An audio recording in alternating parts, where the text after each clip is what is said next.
Hello, and welcome to Verbling. Hi there.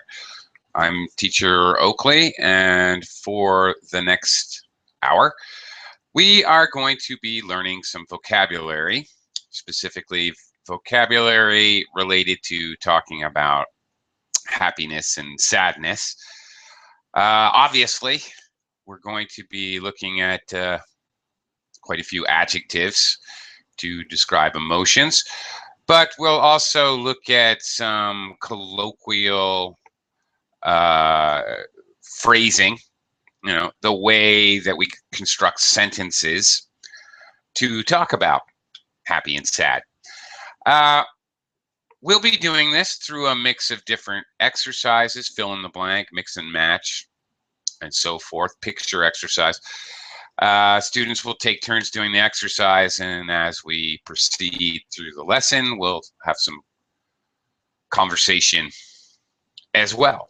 So a mix of different vocabulary, a little bit of sentence structuring, might have to do a little verb tense work, and a little conversation as well, but basically focused on the vocabulary. Okay, well, plenty of room in the class, that's for sure. So please join me and we'll get started with the lesson. Talking about or learning vocabulary and talking about, happiness and sadness. Okay. Just to give you a kind of a little bit of a preview as to what we'll be doing here. Let me share some material. Our first exercise, very simple warm-up exercise. We'll be looking at groups of sentences like so. And matching them with pictures of people over here. Which person illustrates best the sentences which we're looking at? So very straightforward, basic exercise. Okay.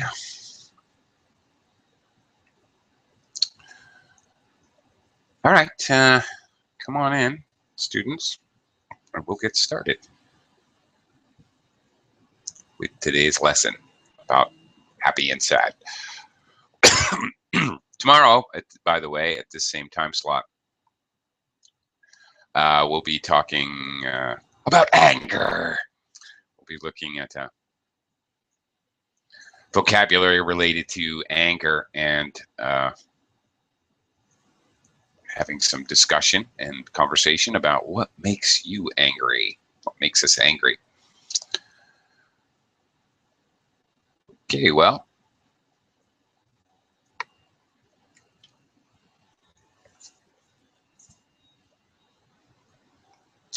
come on in and we'll get the lesson started.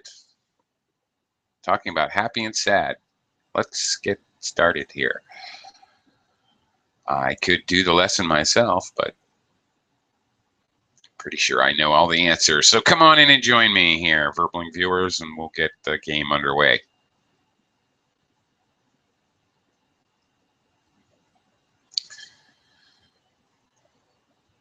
Once again, today's lesson, primarily vocabulary and a little bit of sentence structure related to talking about happiness and sadness.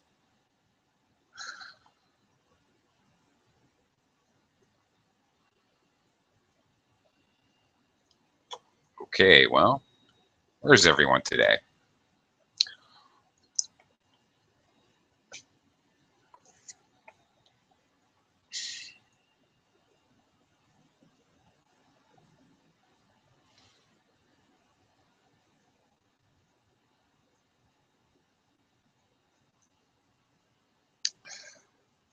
Okay.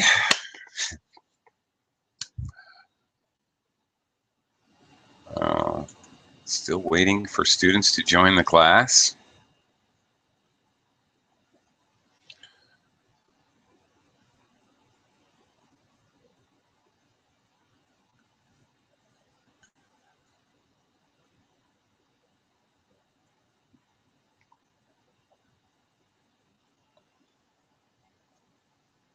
Today we'll be talking about vocabulary related to talking about happy and sad, and colloquial phrasing to talk about these things. Well, okay, come on. Let's go. Let's get started.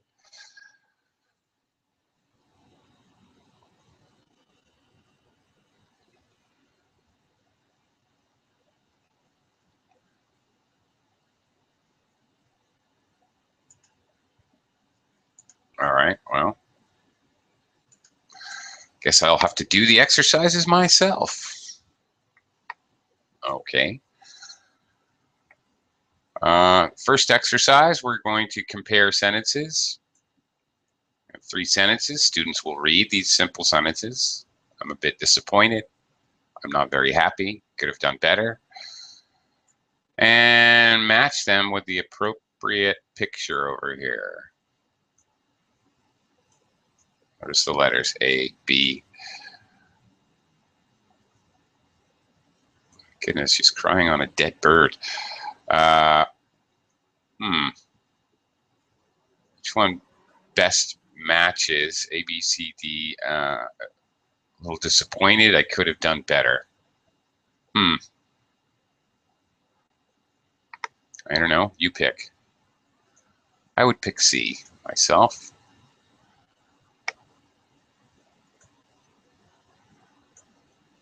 As opposed to the next one here. Okay, here we go. All right. Hi, V. Hi, Oakley. How are you? I'm fine. Thanks for joining me. Thought I was going to do the lesson myself, which No way. Would kind of be pointless. Okay. First, we're going to start with some very basic vocabulary, talking about happy and sad.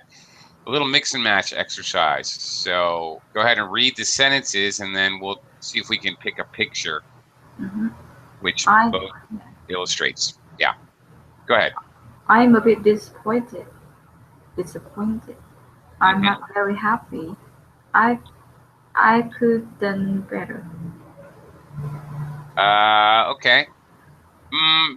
By the way, I know you're interested in the reduced pronunciation of natural native speaker English. Okay, so the could have. Okay, could have. But when it's followed by a consonant, it actually gets reduced. The have, okay, would actually probably be reduced to just a schwa sound. I could have done better. And joined very closely with done. So just a schwa. Could done better. And could have done. I could have done. There you go. Yeah, I could have done better. All right. Yeah. Okay, and which picture, A, B, C, D, do you think best illustrates the idea of I could have done better, I'm a little disappointed? What do you think? Letter C. Yeah, that's the one I would go with as well. Okay. Yeah, I think so. Okay, moving on. Let's try number 2. Yeah. We are absolutely delighted. We are absolutely ecstatic. We are absolutely thrilled. I don't know, ecstatic. Ecstatic, very extreme word for happiness. Yeah. Excited and happy, really. Okay, one other thing before we look at the illustrations, notice, notice with our more kind of regular blah adjectives, it's more common to use a bit, very, maybe really, as modifiers, adverbs to modify the strength of the adjective. Notice how that changes a little bit when we use much stronger adjectives. In English, we tend to use a much more stronger or extreme adverb with a much stronger or extreme adjective. Yeah. Okay, let's take a look at the pictures. Which picture best illustrates we're absolutely thrilled? We're absolutely ecstatic. Letter D. Yeah. Letter D. Okay. Clearly. Absolutely thrilled. All right. They're absolutely thrilled. Newborn baby. Hooray, hooray. Mhm. Okay. We've been joined by David, so let me welcome David to the class. Hi, David. Hello, how are you? I'm fine. Long time no see. How have you been? Yeah, Yeah, pretty good. Life pretty is good. good. Let's Life is good, and 2 more weeks of work, and then I will probably be off again for Christmas break. Oh, nice. Okay. Life is good. Okay, well, we're talking about happy and sad, so very good. Nice illustration, a colloquial expression to express the idea you're relatively happy and things are going well. All right. Life is good. Good job. Okay. Um, can you read the 3 sentences here, and then we'll try to match them with a picture. Sure. Let me go here. Okay. I'm very pleased with it. It's just what I wanted. I'm glad you like it. Okay. What picture might best illustrate these expressions? E, C, D, A, B. I'm very glad you like it. What do you think? I think must be letter C, I guess. Oh, E, sorry, letter E. Yeah, there you go. All right. Because yeah, I think so. That's the one. Some kind of a gift here. Do you know what this is? This object here? I've highlighted. Looks like a dog. Yeah, it is a dog, but notice there is a key in his hand and a little hole for the key. Okay? So you put the key in the hole and then you turn it. So this is called a wind-up toy. No doubt you wind it up. Mm-hmm. And sometimes a wind-up toy nowadays often has a string. The kid pulls the string and then the whatever dog walks or runs or something like that. Yeah, so a little wind-up toy. Yeah, okay. Somebody's giving someone a gift. Absolutely. I'm glad you like it. Just what I wanted. Okay, we've had a couple other students join the class, so let me welcome Ken. Hi, Ken. Yes, hello. How are you? I'm fine, thank you. And also Tess is with us again. Hi, Tess. Hi, Oakley. Good evening. Good morning. Yeah. Afternoon, whatever it is. Okay, All right. can't be sure. All right, hang on, Tess. I'll come around to you in just a second. Ken, number 4. Can you read the 3 sentences and then we'll try to match it with a picture? She's very upset. She's very unhappy. She's absolutely heartbroken. Okay. All right. Now, as opposed to like delighted, ecstatic, thrilled, which are all extremely close in meaning, these are subtly different. So let's talk about them for a second here. Ken, what does upset mean? Upset means disappointed. Could mean disappointed. See, it's a more general word, and that's why it's a little bit different. If you're upset, you could be disappointed. You could be sad. You could be angry. You could be frustrated, or a combination of all of those. Sometimes someone who's upset could be in tears, crying. Maybe they're angry and stomping their feet. A child having a tantrum in a store because she can't get a candy bar. I could say she's upset because she can't get a candy bar. All right, but somebody who just lost a loved one in a car accident, I could say upset. It's a very general word, in other words. Unhappy, well, that's pretty obvious, the opposite of happy with the prefix un. That one's pretty simple. But Ken, how about heartbroken? Heartbroken is after the love is over. Okay. All right. Related to romantic love. Mhm. It usually is. Yes. Heart. Anything to do with heart in English usually has to do with love. Or sometimes will. He has a lot of heart. can mean he has a lot of willpower, a lot of ambition or determination. But anyway, I digress. You're absolutely right. Most of the time it has to do with romantic love, but it can also be related to disappointment. Mhm. She's heartbroken she didn't get accepted into the university, something like that. So it can be used that way as well. All right, let's look at the pictures here. Which picture probably best illustrates heartbroken and upset? Wow. We have A, B, C, D, E here. We've already picked E, so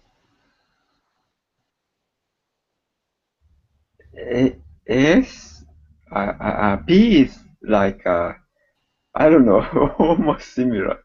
Crime picture. he could be a little upset. Yeah, absolutely heartbroken though. Maybe. Mhm. Look at A. She's crying because her pet bird died. Very sad. Oh, it's just a poor little bird. I think they're picking A, but you're right. Maybe B. They both have similar elements. Yeah, it could be. Again, because upset, you can be mildly upset or you can be terribly upset. You know, if you're mildly upset, you're basically annoyed. But if you're terribly upset, you might be like the woman with a dead bird there. Oh, plus it was she. Oh, there was a clue. I guess Okay, yeah. I guess they meant you to pick A, probably. Okay, let's look at the next set. Tess, can you read the 3 sentences? He's depressed. He's miserable. He's really fed up. Okay. All right. Well, depressed. Okay, depression is the noun. Okay. Obviously, a sadness and more than just sad, a sadness that has duration, basically, is depression when you're sad for a long time. Now, miserable, okay, can mean very sad, an extreme word for sadness, but Tess, it has another meaning too. What does it mean if I say he's a miserable old man? It's like he has no hope. I mean, he's hopeless. I don't know. Well, actually, we can also use miserable not just for sadness, but also to mean mean, cruel. Mm-hmm. Okay. When we're describing another person, so you have to be a little bit careful. We also use it to talk about, for example, it's commonly used to talk about weather. Oh, the weather's miserable today. Very common, actually. All right, how about fed up, Tess? What does that It's mean? like you almost give up, or like you did everything and then you're tired, so I'm fed up. Okay. There's a couple of related idioms. Do you know any? No. Idioms that might know a possibly related idiom? No, I don't know any. No, idiom. does it? Okay. Anybody in the class know any? What I'm thinking about? Okay. When I'm really fed up. Yeah. Well, there's one. I just put in the verbaling chat box. I'm at the end of my rope. I'm really fed up. Very similar meanings. Okay. Huh. Yeah, you're out of options. Okay, maybe colloquially, you might say, "I can't take it anymore," or "I can't take anymore." Yeah. I'm done with it. I'm done with this. Okay, that's a good. That's another colloquial expression. That's a good one. Very good. Yeah, I'm done with this. Or this is the last straw. The one I was thinking of. Very good. Yeah. Yes. What about this is the last straw? Yes, that's a very good one. Exactly the other idiom I was looking for. Yeah. Okay. Very good. All these are kind of ways to express the idea that you're fed up. At the end of your wits, yeah, V. I forgot about that one. That's also another possibility. Yeah, in I'm your at, previous class, um, British style. well, Americans sometimes use it too, but we say it's possible to say I'm at the end of my wits, or you can also say I'm at wits end for what to do. Uh, this is well, it's slightly different actually. V at wits end is more the idea that I don't know what I'm supposed to do now. I have no idea. I've tried different things or I've thought of different things. Nothing works. I'm at wit's end. I have no idea how to solve a problem or take care of an issue. It's slightly different. Fed up means somebody's done whatever. They've done something that you don't like repeatedly. Like this is the last straw. You've made so many mistakes. I'm fed up. You're fired. Okay, so that would be very common. I'm at the end of my rope. I'm completely sick of what you're doing. Well, there's another possibility. Okay, so Tess, which illustration? I'm fed up. I'm at the end of my rope. That's a tough one. I don't know. Which one do you think? Yeah.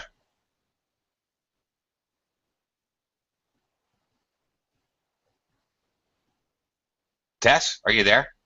Oh, sorry, I put my microphone on mute. Letter B, as in boy. B.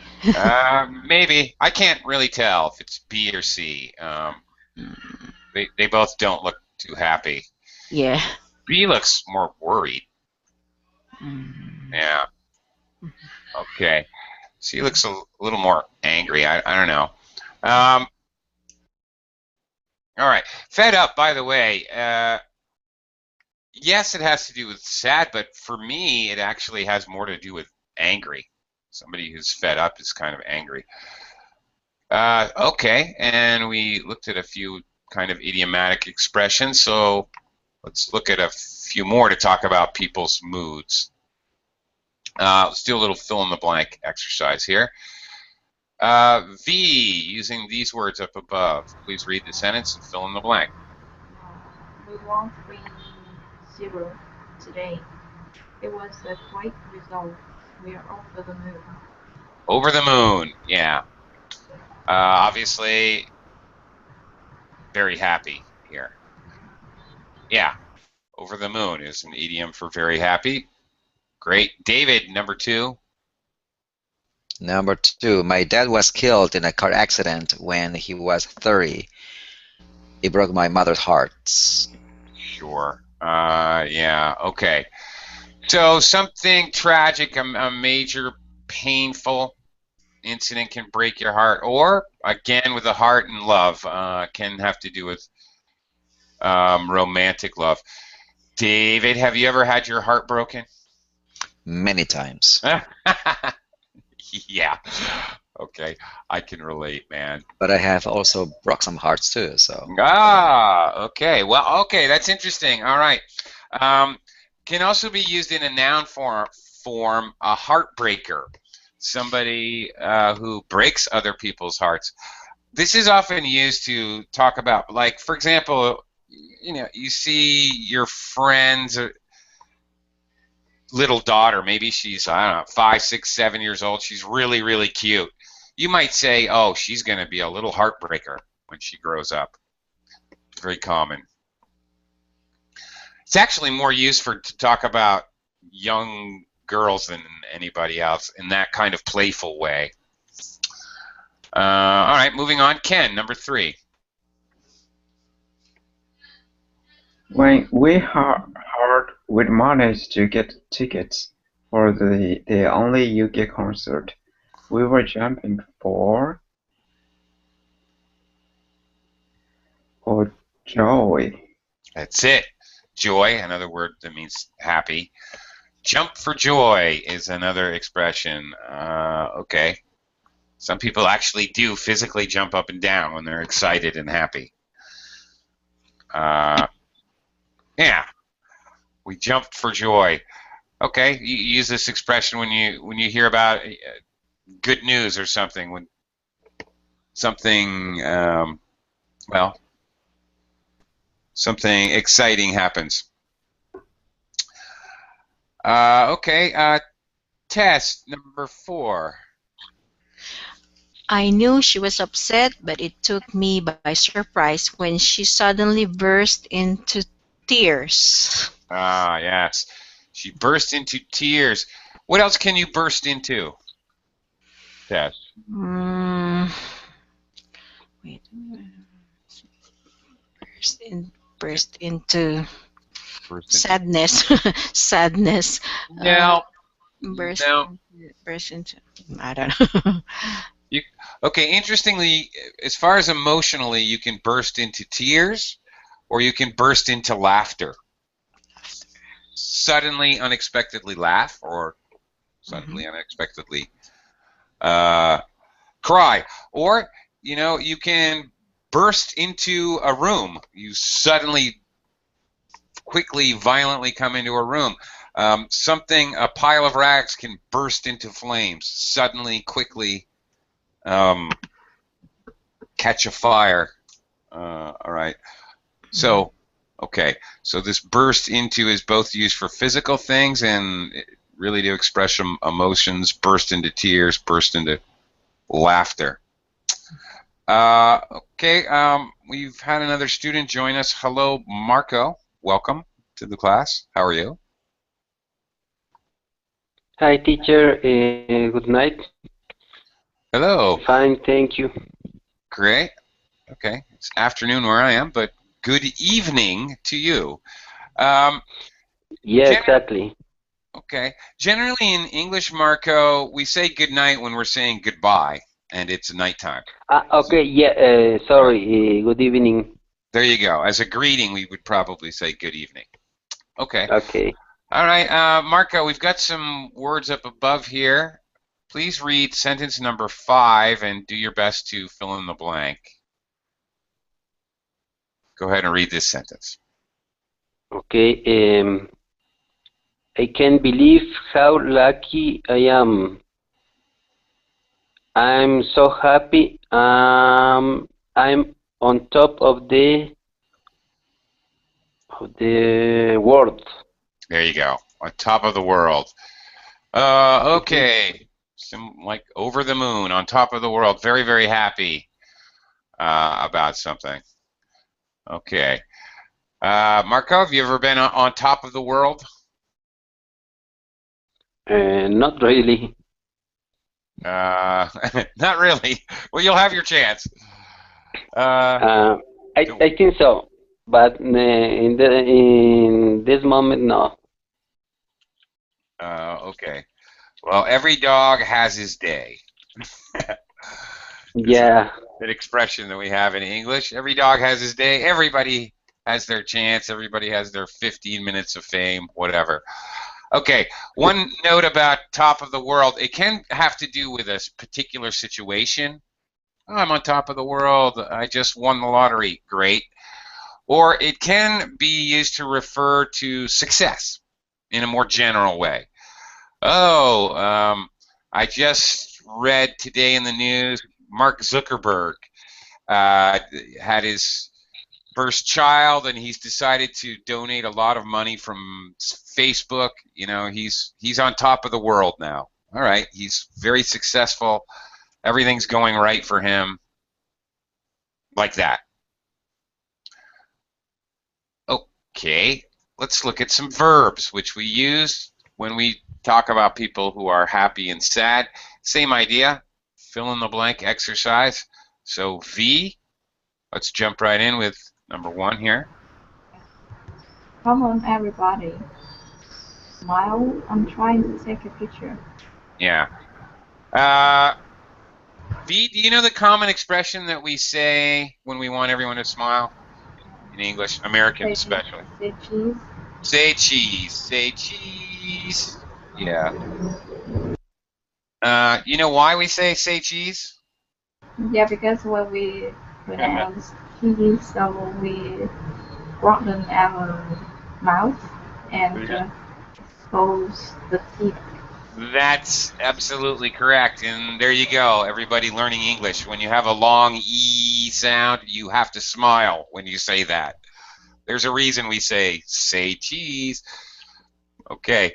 This is a very common thing for language learners, English language learners, the the short, relaxed and the tense, muscle tense E. You got to smile when you say E, people. All right, anyway. Moving on. David, number 2. Number 2. When Keith told the story about the time he was stuck in a lift, it was so funny I couldn't stop laughing. Very good. All right. Notice we're working with verbs, so you may have to change the form or conjugate the verb or concern yourself with the verb tense. Yeah, here you're actually using a modal form. Right. Very good. Couldn't stop laughing. David, have you ever experienced that, where you cannot physically stop yourself from laughing? You're laughing Yes. hysterically. Yes, and sometimes embarrassing. So I remember once it Yeah. happens when I was having a meeting. So I have to leave the room. Yeah, and I went to the bathroom and I was drinking some water so I can calm myself down. But it's funny. Sometimes it happens and it's funny. Yeah, sometimes it happens for little. You're laughing over nothing that's really that funny. I don't know.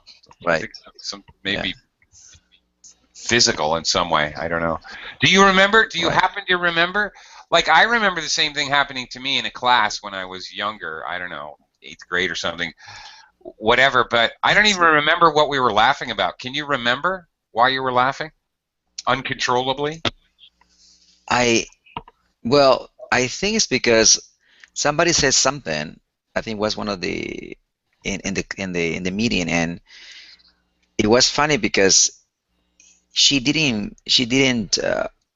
it like it was really serious, but the way she said it was so funny that I laugh. I can't remember what she actually Yeah, said.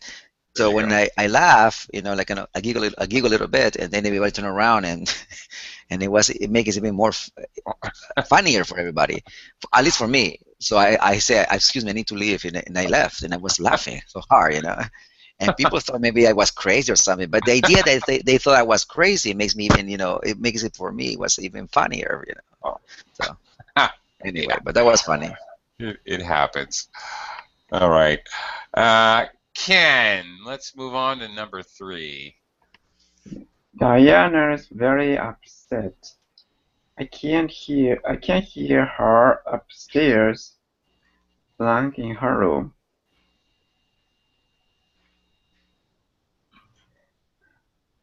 Very upset, cry. Okay. Gonna change the form a little bit. Crying. There you go, the gerund again. Okay. I can hear upstairs crying in her room. Okay. Do you know any other? Diana's apostrophe is common. Sorry? Diana apostrophe S is common. Maybe it's the. Oh, that's a typo. Oh, yeah, no, it's not a typo. Yeah, it's Diana is. Sorry. Okay. So that's a contraction. Yeah, it's possible to contract proper names like this. Mhm. Okay. I can hear her upstairs crying. Okay. Ken, can you think of any other synonyms for the verb cry? To cry, Cry, sobbing, sob. Good. and cry, sob, in tear. In Tear. Oh, you can. Yeah, that's true. You can use tear or even tear up Tear. as a phrasal verb. To tear up.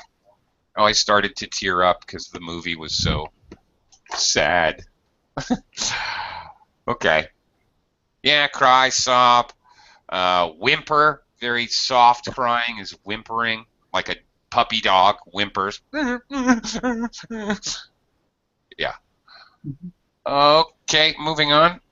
Tess, number 4. It wasn't a very relaxing holiday. My husband frowned about everything. First it was the hotel, then it was the rain, then when the sun did come out, it was too hot. I wish we'd stayed at home. Frowned. I don't think it's frowned. Mm, Take another look at the verb. He's not happy, but mm, um, the only choice is moaned. yeah, I guess it is. Yeah, that's Moaned true. with ED. He moaned about everything. What's a moan? Mm, wait. I can't think of a meaning. Demonstration? Oh, you can demo. If you are crying, then you're making a sound like moaning. Oh, The okay. sound. That's true. A moan is like, oh. Now, okay, you can moan with pleasure if you're getting a great massage. Oh, it feels so good. Oh, yeah, that's the spot. Oh, okay, fine. You can moan with fear if you're on a Scooby-Doo cartoon. Oh, a ghost can moan. A ghost. Mhm. Whoa. All right. Or you can moan when you're crying. That's true. Sure. All right. You can moan in lots of different circumstances, and it's normal to use the verb in that sense. But in this sense, this is different than everything I mentioned. Moan can also mean to complain. We have an expression very colloquial and very common. Somebody who complains a lot, okay,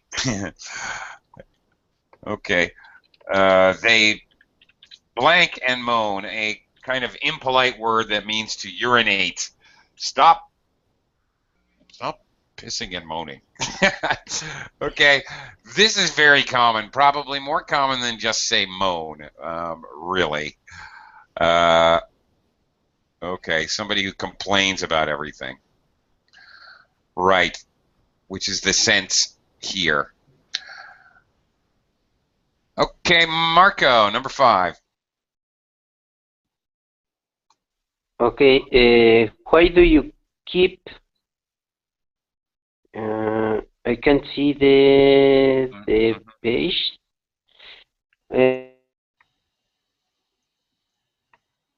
Hello?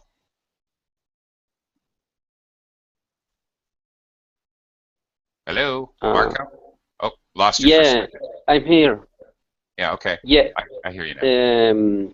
Can you put the question about? Yeah. Uh-huh. Why do you keep? It's something the matter. Are you unhappy about something? Okay. So, right. Are you unhappy? Why do you keep?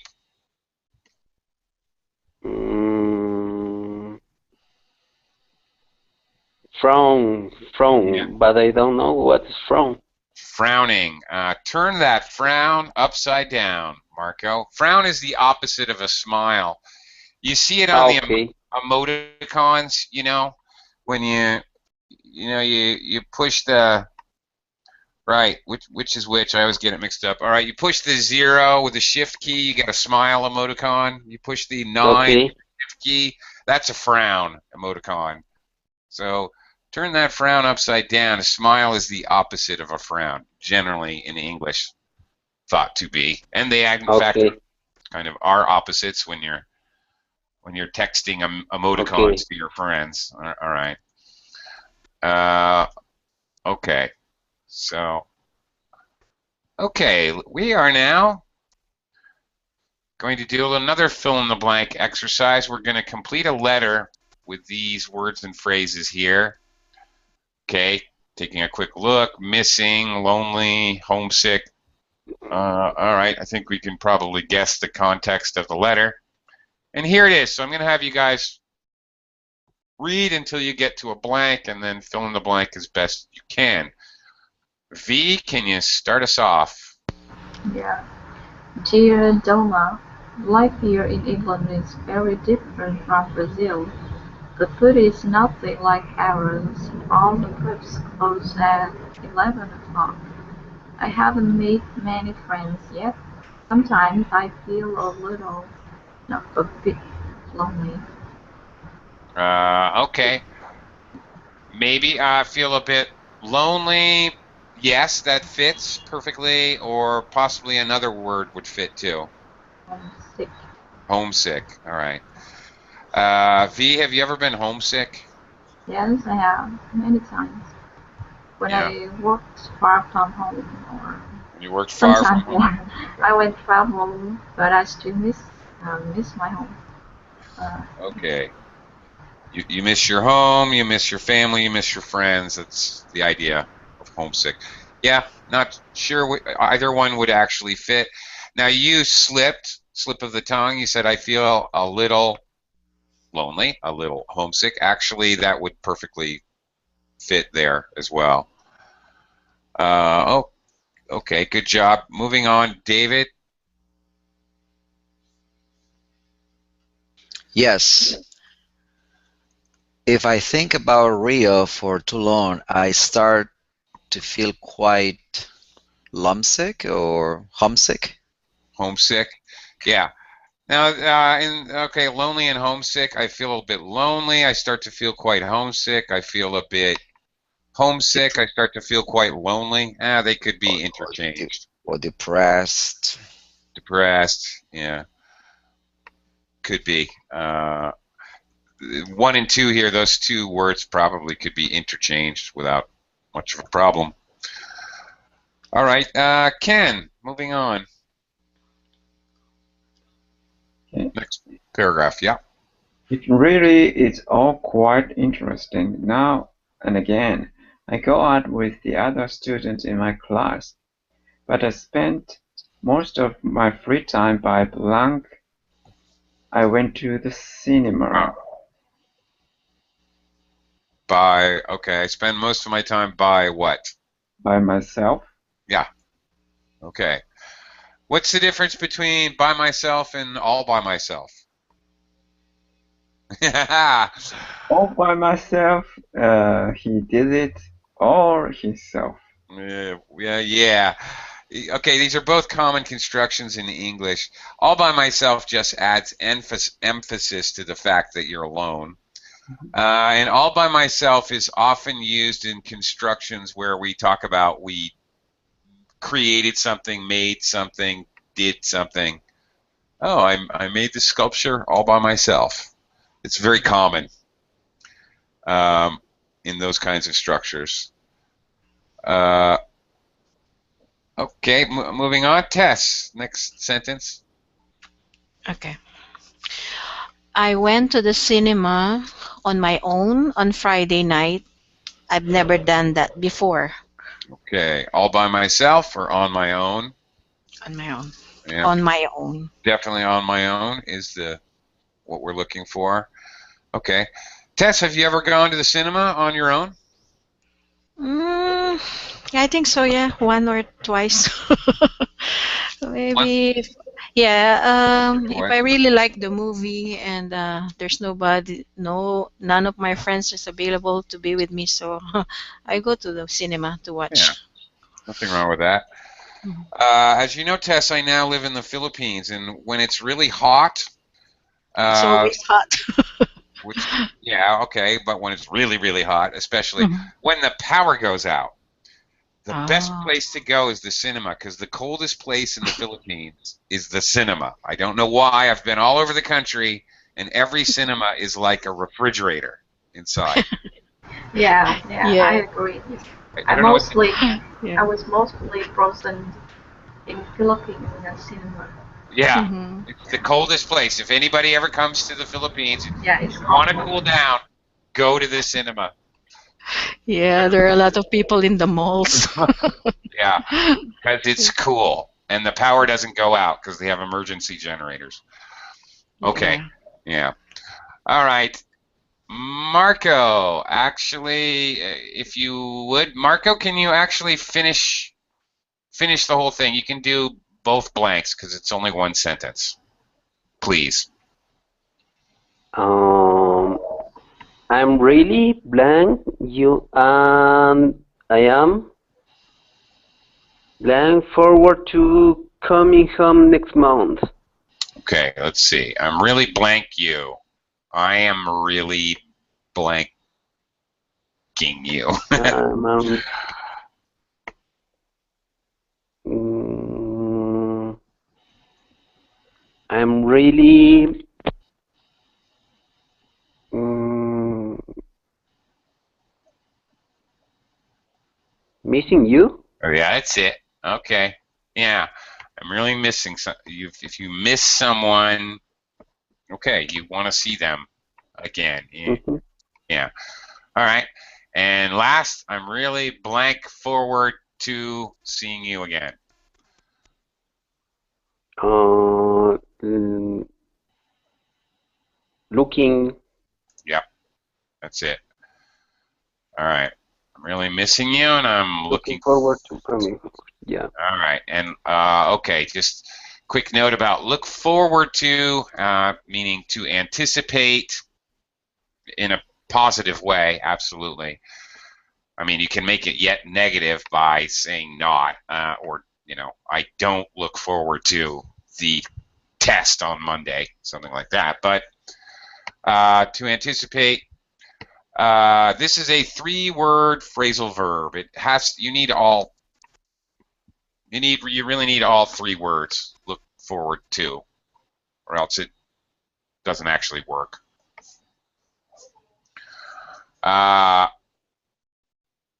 Okay.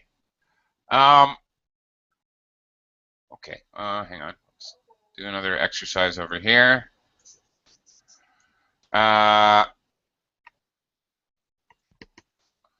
Okay. Hang on.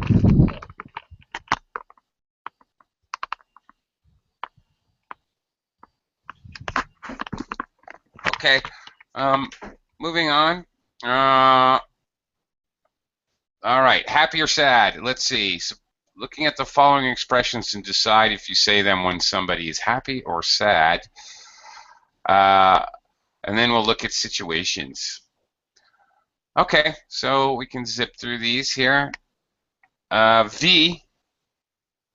Yeah. Congratulations. Happy.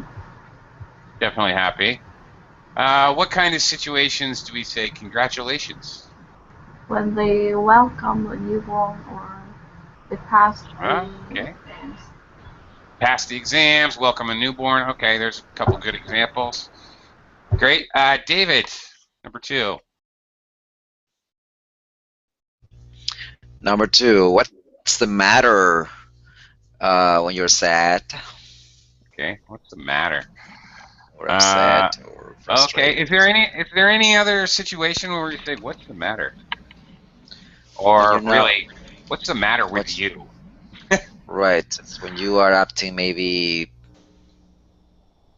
unusually. Yeah. You're, Yeah. so what's the matter with? Oh, also, when you don't know what's going on, I say, what's the matter? What's going on? Yeah, right. You come in the office and everybody's running around shredding documents. Oh my God, what's the matter? Yeah, absolutely. Yeah, that's true. And yeah, what's the matter with you? Definitely the with you part. What's the matter with you? Of course, your intonation would be quite different, whether you're concerned, what's the matter? Or whether you're questioning the person's sanity. What is the matter with you? What are you doing? What are you saying? Okay, yes. Ken, number 3. I feel a bit sorry for her. Okay. All right. You say that when somebody's happy or sad. Sad. Yeah, definitely. Okay. Why would you feel, okay, sorry for somebody? What does it mean? Maybe slightly tragic thing happened Slightly tragic. Okay. because of a bit. Okay. She failed her driver's test. Yeah, that's things. Yeah, that kind of thing. Okay. This is close to the feeling of pity. Okay. Pity's a kind of a tricky word in English because it can be used, well, sincerely, truthfully, honestly.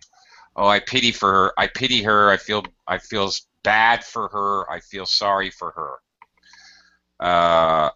Okay, because you honestly, you feel a little pained because of somebody else. But pity, I pity you. You're such an idiot. You're so stupid. You'll never even get into university. It can be used in a very derogatory, harsh way, where you don't actually pity the person at all. In fact, quite the opposite. You actually sometimes use this pity to be mean. Or even this, I feel sorry for you. You're so stupid. You're never going to get a good job. Okay, so be aware of that. In English speakers, this pity, sorry for, can be used in a quite, well, I don't know, aggressive and hurtful way. Okay, Tess, number 4. Cheer up. For a sad person, we'll say Sure. cheer up. Cheer up. Okay. Yeah, that's pretty direct. Cheer up. All right. It's hard to be misinterpreted. That's unambiguous and direct. Okay. Marco, number 5. Number 5. Well done. When somebody is happy. Sure. Okay. And can you give me a situation example? In a job, in a job, when when a person that does a really good job There about you go. something. Sure. Really does a good job at something, not about something. A good job at Okay. something. Yep. At Okay. something. All right. Sure. V, number 6.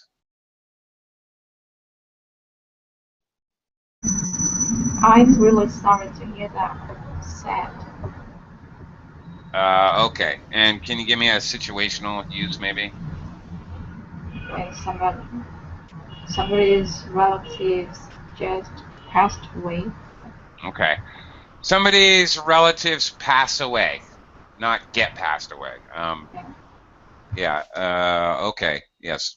Pass away, obviously, meaning to die. That's a polite way to say die.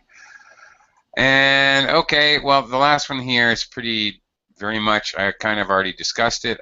I feel sorry for her. That's a pity. Okay, we kind of already talked about that. Okay, all right, we have other situations, but we kind of already discussed that. I'd actually like to take a look at this before, we don't have that much time left in the class, so I'd actually like to look at some of these more formal comments, little mix and match exercise here. Okay, let's try this one. These are kind of standardized, colloquial, more formal comments. Let's give this a try. David, number 1. Okay, it's the first half and the second half of a sentence. All right, let's see if I can. It gives me great pleasure when this was When his to wife announce. passed away? Well, could be. Oh my God! To announce that the winner is Mr. C.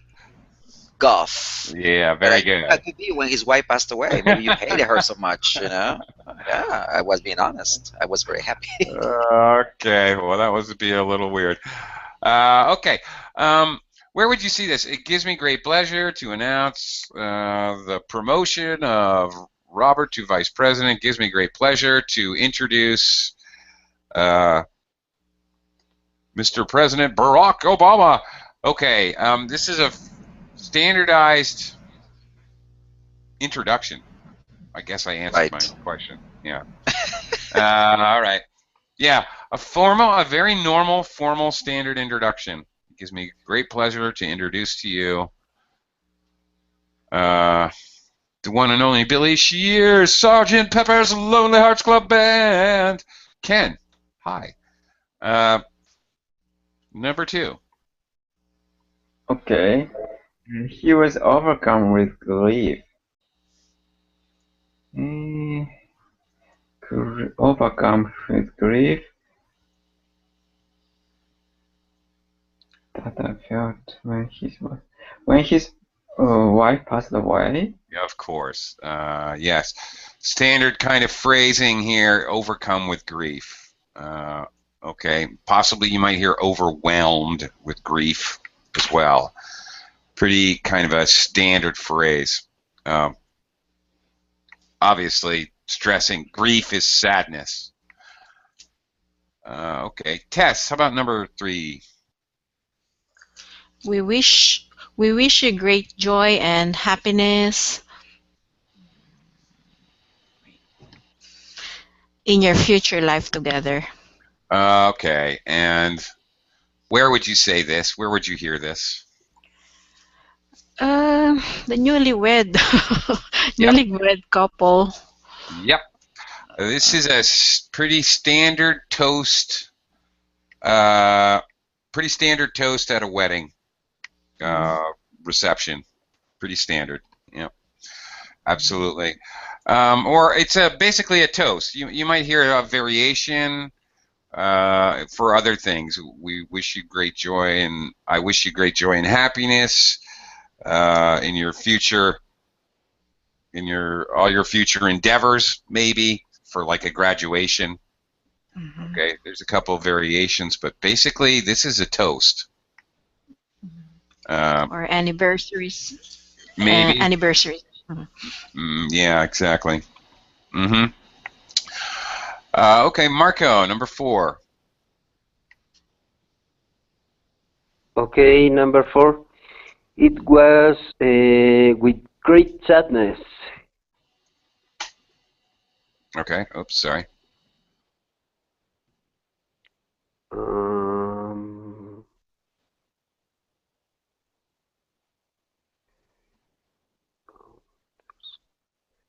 That I left my hometown after so many years, maybe? That's it.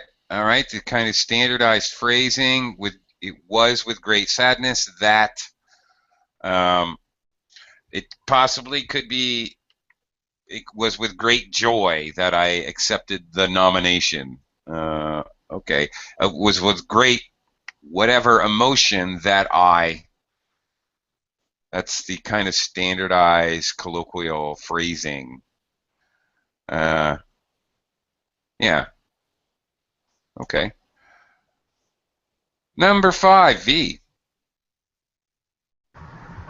Martin was a huge disappointment to his father. Oh my goodness. Well, that's pretty harsh. All right. What does that mean? Somebody's a huge disappointment, and very often parents. Maybe their parents expect too much from them, so Well, they maybe. fail to satisfy. So That's right. parents they think them a huge disappointment. Okay, they let down their parents. Also, the phrase "just as it is," maybe Martin is my employee. I just hired him. Martin has been a huge disappointment so far. We thought he would be great at the job, but he's just totally incompetent. Okay. A common collocation, a huge disappointment. Okay, and this collocation can be used not just for people, but also for situations. Oh, I didn't pass my driver's test. It was a huge disappointment for me. All right, and the last one here, David, number 6. Number 6. One can see the misery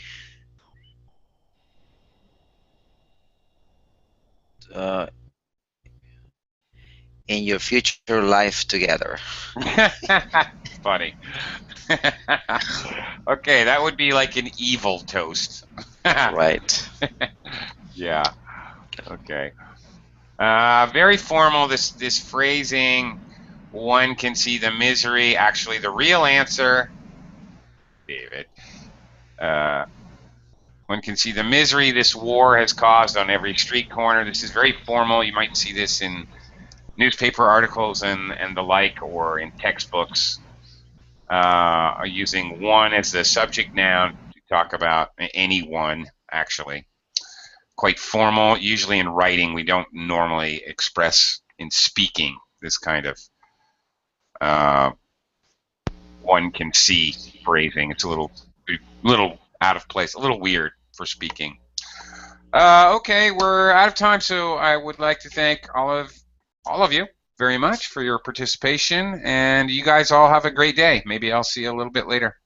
Thank Thank you. you Bye-bye. again, Oakley.